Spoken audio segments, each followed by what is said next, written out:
আপনি যে প্রশ্নটা করছেন সেই গণভোটের সাথে রাষ্ট্রপতি নির্বাচনে আপনার যে উত্থাপিত গণভোটের সাথে রাষ্ট্রপতি নির্বাচনের কোনো সম্পর্ক নাই। গণভোট পুরোপুরি মাইনেও করা যাবে, না মাইনেও করা যাবে, কিন্তু আমরা মানব। সেই গণভোটটা আমরা প্রতিফলিত করব পর্যায়ক্রমে, পালাক্রমে সংসদে হবে। রাষ্ট্রপতির নির্বাচনটা আলাদা বিষয়, এটা নিয়ম রক্ষার কথাটা সঠিক না। এখন নিয়ম রক্ষার না হয়তো আপনি বলতে পারেন তাদের এই কটা ভোট ফেল করবো জেনে শুনে। আমি তাদেরকে স্বাগত জানাই যে তারা রাষ্ট্রপতি নির্বাচনকে প্রত্যাখ্যান না করে অংশগ্রহণ করছে, এটা গণতন্ত্রের সৌন্দর্য বাড়াচ্ছে। আমি তাদেরকে কনগ্রাচুলেট করি। সুতরাং এটা কোনো মতে নিয়ম রক্ষার নির্বাচন না, এটা সংবিধান এবং আরপিইউ সমন্বয়ে যেটা হওয়া উচিত সেটাই হচ্ছে। আচ্ছা, প্রথম ঘটনা বলি। প্রথম ঘটনাটা আগে প্রথমটা শোনেন। আমাদের মাননীয় প্রধানমন্ত্রী তিনি ঘোষণা করেছেন যে জুলাই সনদের অক্ষর, দাড়ি, কমা, বিন্দু, সেমিকলন আমরা সবই বাস্তবায়ন করবো, যারা দক্ষিণ প্লাজায় স্বাক্ষরিত হয়েছে সেটা আমরা বাস্তবায়ন করব।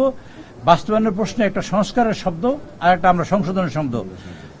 1950 সালে ভারতের সংবিধান অ্যাডপ্ট করা হয়েছে, তারা নিয়েছে।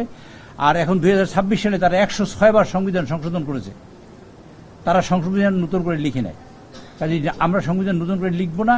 আমরা যা একটা কমাও যদি পরিবর্তন করি সেটাই হবে সংবিধানের সংস্কার। একটা কমা পরিবর্তন করে যদি সংস্কারই হবে, প্রত্যেকটা শব্দই সংস্কার আমরা যদি পরিবর্তন করি।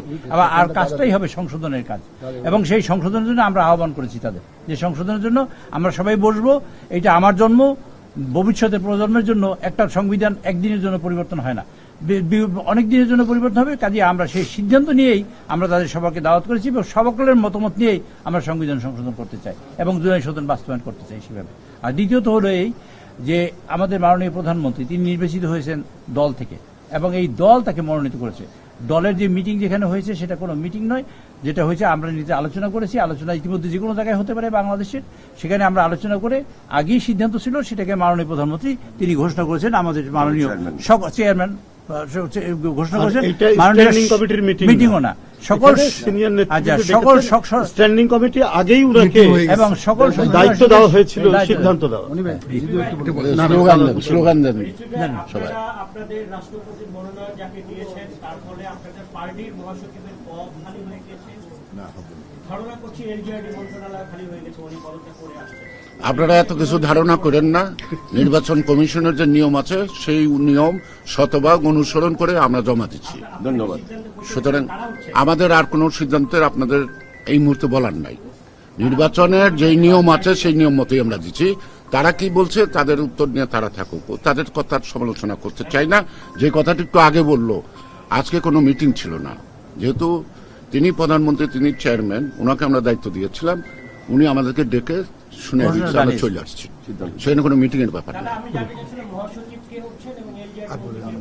এগুলো এটা অপেক্ষা করেন, পরে শুনবেন।